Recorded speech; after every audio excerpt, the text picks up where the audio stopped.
할렐루야! 감사합니다.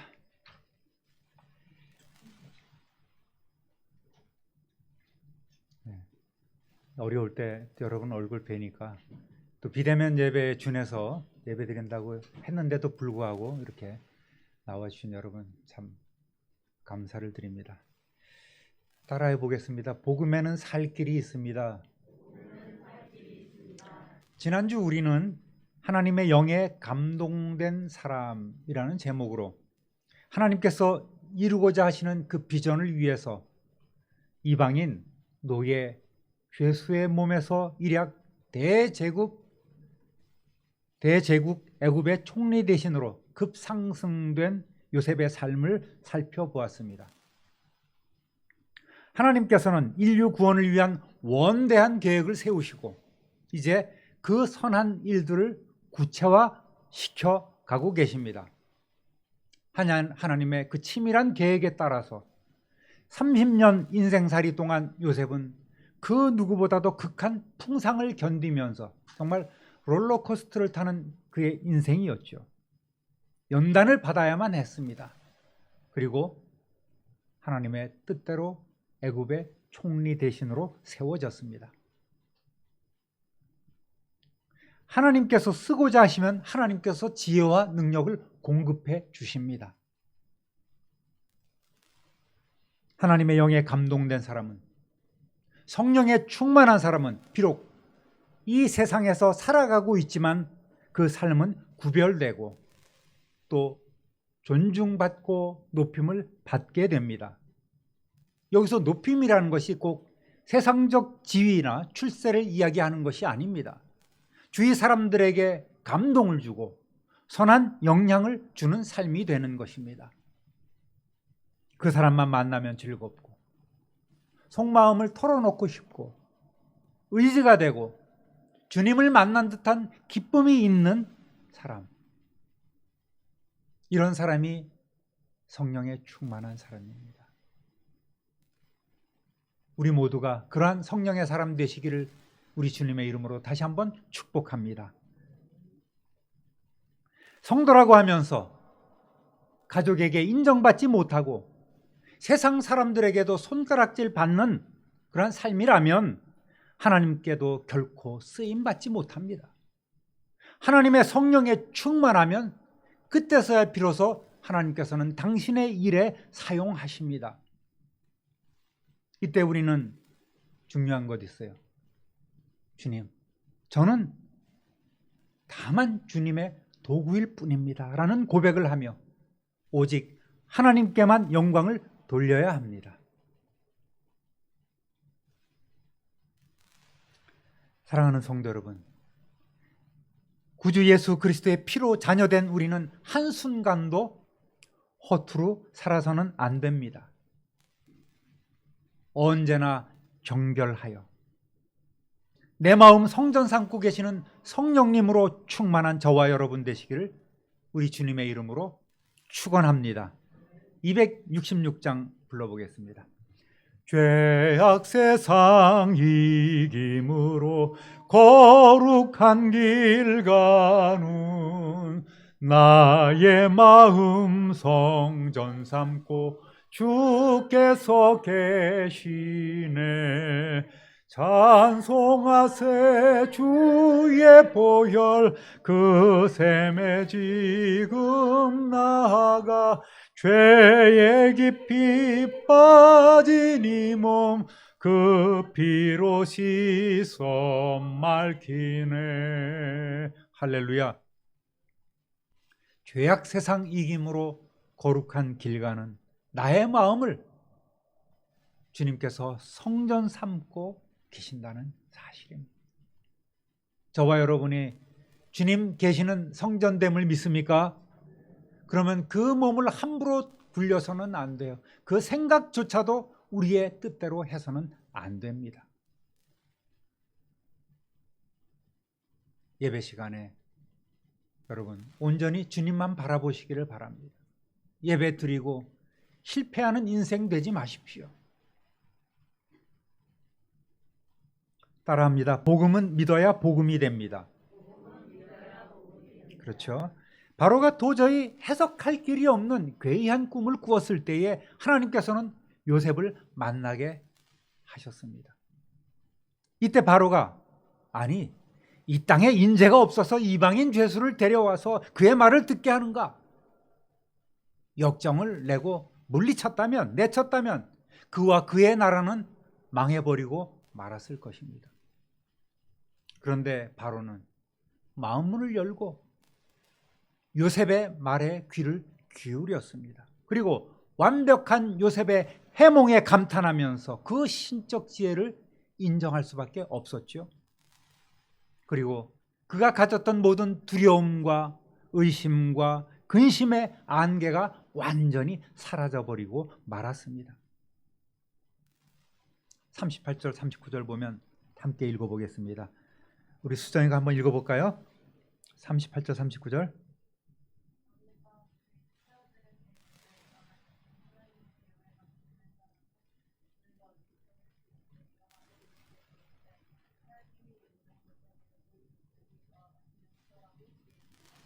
아멘. 바로는 명철하고 지혜 있는 사람이 바로 이 꿈을 해석한 요셉이고 또 계획대로 나라를 이끌어 재난을 극복하게 할 수 있는 적임자라는 사실을 깨달았습니다. 하나님께서 그렇게 감동되게 하신 거예요. 바로는 지체하지 않았습니다. 그 즉석에서 애굽을 내각을 치리하며 온 땅 애굽을 다스리는 총리 대신이 되게 하였습니다. 바로에게 있어서 이 요셉의 말은 복음이었습니다. 요셉을 통해 주신 하나님의 말씀을 믿을 때에 그 말은 바로에게 있어서 진정한 복음이 되었습니다. 복음에는 살 길이 있는 거예요. 복음에는 구원의 길이 있는 것입니다. 오늘도 하나님께서는 우리에게 다양한 형태의 복된 소식을 제공해 주고 계십니다. 믿고 받아들이는 것은 저와 여러분의 몫입니다. 성경이 성경되게 하고 하나님의 말씀이 하나님의 말씀되게 하는 것은 바로 우리에게 달려있단 말입니다. 그런데 믿으라는 성경 말씀은 안 믿고 엉뚱하게 야 여기 투자하면 대박나, 여기 코인이 지금 뜨고 있어, 엄청난 이익이 보장된다라고 하는 이러한 허황된 말을 잘 믿는 분들이 있습니다. 잘 분별하시기를 바랍니다. 하나님의 말씀을 믿을 것이냐, 세상 사람들의 말을 믿을 것이냐, 대박이냐 쪽박이냐 구분이 되는 거예요. 사랑하는 성도 여러분, 하나님께 쓰임받고 복되게 살아가시려면 그 무엇보다도 먼저 늘 질서의 하나님, 성령님의 말씀에 귀를 기울이면서 믿고 순종하는 저와 여러분이 되시기를 먼저 우리 주님의 이름으로 축원합니다. 따라합니다. 복음은 실천해야 내 것이 됩니다. 무슨 말이에요? 아무리 듣기 좋은 바른 길, 복음이라 할지라도 내가 듣지 않고 내가 실천하지 않으면 헛된 거예요. 성경 말씀이 헛된 책이 되어버리는 것입니다. 44절 45절 보겠습니다. 바로가 요셉에게 이르되 나는 바로라, 애굽 온 땅에서 네 허락이 없이는 수족을 놀릴 자가 없으리라 하고, 그가 요셉의 이름을 사브낫 바네아라 하고 또 온의 제사장 보디베라의 딸 아스낫을 그에게 주어 아내로 삼게 하니라. 요셉이 나가 애굽 온 땅을 순찰하니라. 바로는 왕의 버금가는 절대 권한을 요셉에게 주었고 애굽 온 땅을 치리하게 하였습니다. 어느 누구도 요셉의 허락 없이는 어떠한 일도 진행할 수 없게 되었습니다. 또 바로는 요셉의 이름을 애굽식으로 고쳐 부릅니다. 외국인이, 이방인이 그 나라의 관리가 되기 위해서는 그 나라의 법을 따라야 합니다.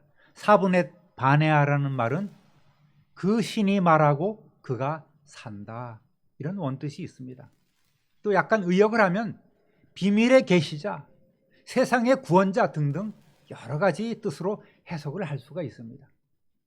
그런데 이러한 여러 가지 뜻들을 모아보면 결국 요셉은 바로의 입장에서 볼 때에 애굽을 살리도록 신이 보내신 자입니다.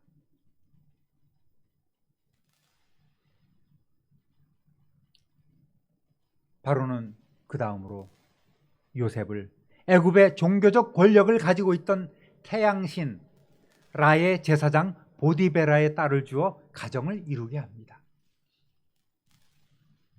현실적으로 속히 요셉을 애굽인으로 동화시켜야지만 총리 대신의 위상에 걸맞게 그 직책을 감당할 수 있으리라 생각했기 때문입니다.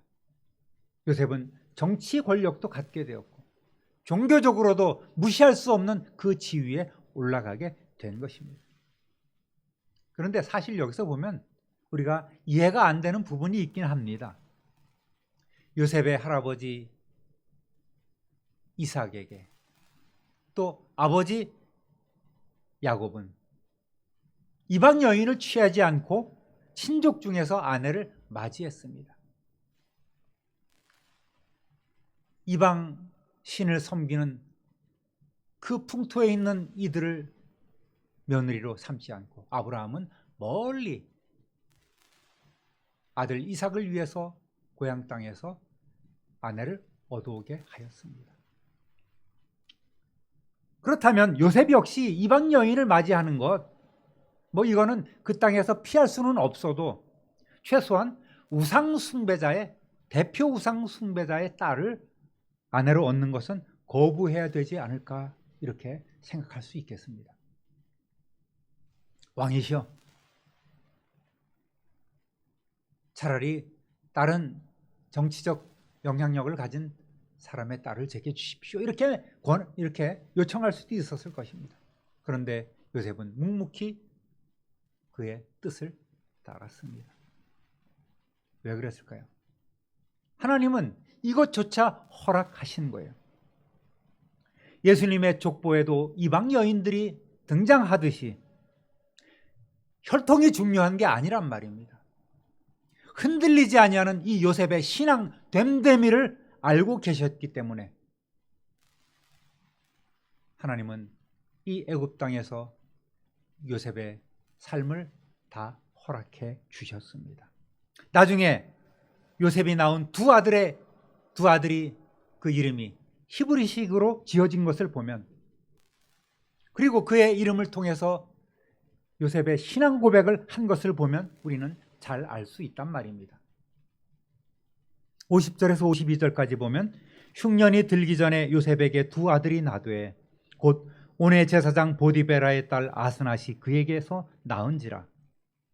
요셉이 그의 장남의 이름을 므낫세라 하였으니 이는 하나님이 내게 내 모든 고난과 내 아버지의 온 집 일을 잊어버리게 하셨다 하며 차남의 이름을 에브라임이라 하였으니 하나님이 나를 내가 수고한 땅에서 번성하게 하셨다 함이었더라.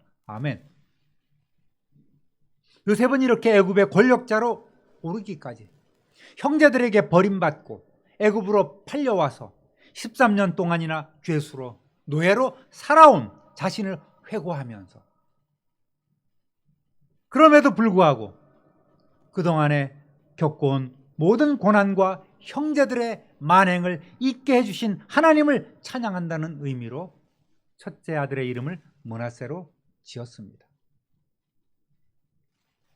그 다음으로는 의지할 것 없는 이 이방 땅에서도 이렇게 자식을 얻어 번성할 수 있도록 큰 복을 주신 하나님께 감사하면서 둘째 아들의 이름을 에브라임으로 지었습니다. 지나온 과거에 감사하고 또 번성하는 현재에 감사하는 고백을 하나님께 드렸던 것입니다. 요셉은 권력의 맛에 취하지 않고 즉시로 자기 자신에게 부여된 사명을 감당하기 위해서 애굽 온 땅을 두루다니면서 형편을 살피기 시작합니다. 하나님이 주신 감동대로 요셉이 전해준 복음을 믿고 요셉을 총리로 임명한 바로는 최상의 선택을 하였고 그 열매를 얻게 되었습니다. 또 하나님을 의지하며 말씀을 통해서 하나님께만 영광을 돌린 요셉은 이 복음의 최대의 수혜자가 되었습니다. 사랑하는 성도 여러분, 오늘도 우리 주님은 말씀을 통해서 우리에게 구원 이후에 성도로서 행해야 할 새로운 복음을 늘 제시해 주십니다. 그렇다고 그것이 별난 것이 아닙니다. 하나님의 뜻에 맞는 거룩한 삶을 살아갈 수 있도록 성령님을 통해서 가르쳐주고 계신 거예요. 그것이 우리가 매일 읽는 성경을 통해서도 들을 수 있고 주일날 선포되는 하나님의 말씀을 통해서 들을 수 있습니다. 때로는 세상 살아가면서 듣고 보고 느끼는 모든 것들이 하나님께서 주시는 감동이요 하나님이 주시는 복음이 될 수 있다는 말입니다. 따라하겠습니다. 말씀대로 실현되는 것이 복음입니다. 46절에서 49절 읽어봅니다. 요셉이 애굽 땅 바로 앞에 설 때에 30세라. 그가 바로 앞을 떠나 애굽 온 땅을 순찰하니 7해 풍년에 토지 소출이 심히 많은지라. 요셉이 애굽 땅에 있는 그 7년 곡물을 거두어 각 성에 저장하되 각 성읍 주위의 밭의 곡물을 그 성읍 중에 쌓아두매 쌓아둔 곡식이 바다 모래같이 힘이 많아 세기를 그쳤으니 그 수가 한이 없음이었더라. 아멘. 하나님이 요셉에게 말씀하신 대로 애굽에는 7년 대풍년이 찾아왔습니다. 쌓아놓을 길이 없을 정도로 또 이제는 더 이상 헤릴 수 없을 정도로 많은 곡식 더미들이 쌓여갑니다. 바로가 믿고 맡긴 대로 모든 일이 순조롭게 진행되어 가고 있습니다. 53절에서 55절 읽어보겠습니다. 애굽 땅에 7해 풍년이 그치고 요셉의 말과 같이 7해 흉년이 들기 시작하매 각국에는 기근이 있으나 애굽 온 땅에는 먹을 것이 있더니 애굽 온 땅이 굶주림에 백성이 바로에게 부르짖어 양식을 구하는지라. 바로가 애굽 모든 백성에게 이르되 요셉에게 가서 그가 너희에게 이르는 대로 하라 하니라. 아멘. 이거 안 만들었나요? 예, 감사합니다. 하나님이 요셉에게 말씀하신 대로 이전 풍년을 기억하지 못할 정도의 7년 대흉년, 대기근이 닥쳐왔습니다. 그렇지만은 애굽에는 걱정이 없어요. 양식이 풍성했습니다. 처음에는 어떤 이들은 뭐야? 7년 대풍년, 7년 대흉년? 그런 것이 어딨어? 이 나라는 나일강으로 인해서 흉년을 모르는 땅이야. 이방인 노예가 뭘 안다고 그래? 왕이 속고 있는 것이지 하면서 콧방귀만 날리고 있는 사람도 있었을 것입니다.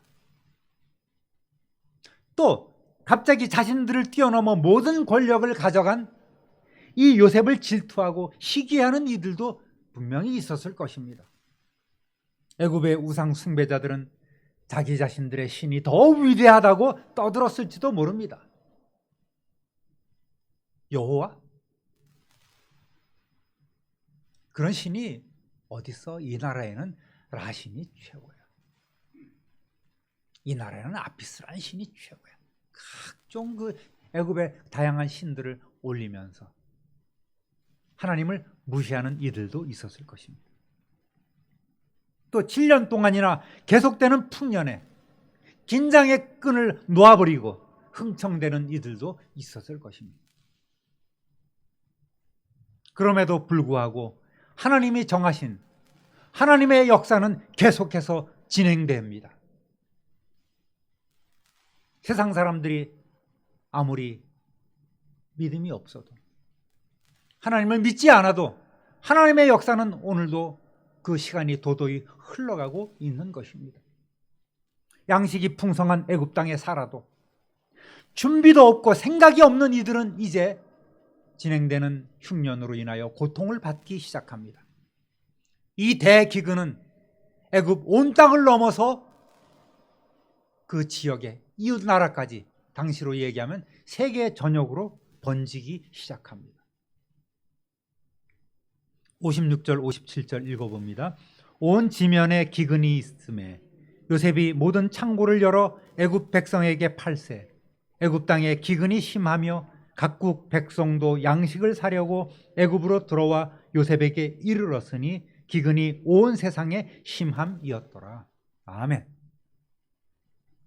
오늘도 역시 누가 뭐라 해도 하나님의 말씀, 이 생명의 복음은 반드시 실현될 것입니다. 그리고 실현되어 가고 있습니다. 바꿔 얘기하면 주님이 다시 철장 권세를 가지고 세상에 오셔서 세상을 심판하실 날이, 재림의 날이 다가오고 있다는 말입니다. 사랑하는 우리 참빛누리교회 성도 여러분,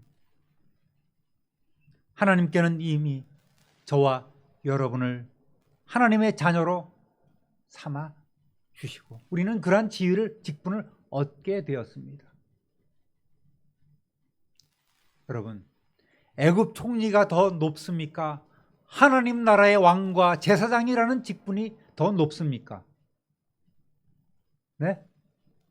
그걸 아시는 분들이 그렇게 지금 여러분에게 주신 그 지위를 소홀히 여기고 계신단 말입니까? 애굽 총리 대신보다 더 높은 것이 오늘 하나님께서 저와 여러분에게 주신 왕 같은 제사장이란 말입니다. 할렐루야! 이건 믿으시면 되는 거예요. 그러면 우리의 삶이 달라질 수밖에 없어요. 바뀔 수밖에 없는 것입니다. 내 의지로 그렇게 살 수는 없지요. 하나님께서는 오늘도 우리의 마음속에 성령으로 하여금 성전 삼고 계시게 하시고 우리를 친히 다스려 주신 줄 믿으시기를 주님의 이름으로 축원합니다. 성령으로 함께 해주시고 성령으로 지혜롭게 하시고 성령으로 세상을 이길 수 있는 힘과 권능을 주신다는 말씀입니다. 이거를 믿는 것은 여러분의 몫이란 말이에요. 올 한 해 우리를 위한 하나님의 비전이 저와 여러분의 삶을 통해서 이루어지도록 온전히 내어드리고 그렇게 헌신하는 삶을 살아가시는 저와 여러분 되시기를 우리 구주 예수 그리스도의 이름으로 축원합니다. 축원합니다. 축원합니다. 기도합니다. 하나님 아버지, 오늘 주신 말씀을 통해서 복음이 복음되게 하고 또 그 복음을 믿음으로 내 것이 되게 하고 또 그 믿음대로 실현될 수 있도록 온전히 우리 자신을 내어드리는 삶이 되게 하여 주옵소서. 늘 귀 열어 우리의 중심에서 우리를 성전 삼고 계시며 늘 말씀해 주시고 가르쳐 주시고 감동하시는 그 성령님의 음성에 귀 기울이게 하여 주옵소서. 변화되게 하여 주옵소서. 그리함으로 하나님이 하나님 되게 하고 성경이 성경 되게 하고 말씀이 말씀 되게 하고 성도가 왕같은 제사장이 되는 놀라운 삶을 우리 모두가 살아가게 하여 주옵소서. 감사와 찬송과 영광을 하나님께 돌리옵고 능력 많으신 우리 구주 예수 그리스도의 이름으로 축복하며 기도 올립니다.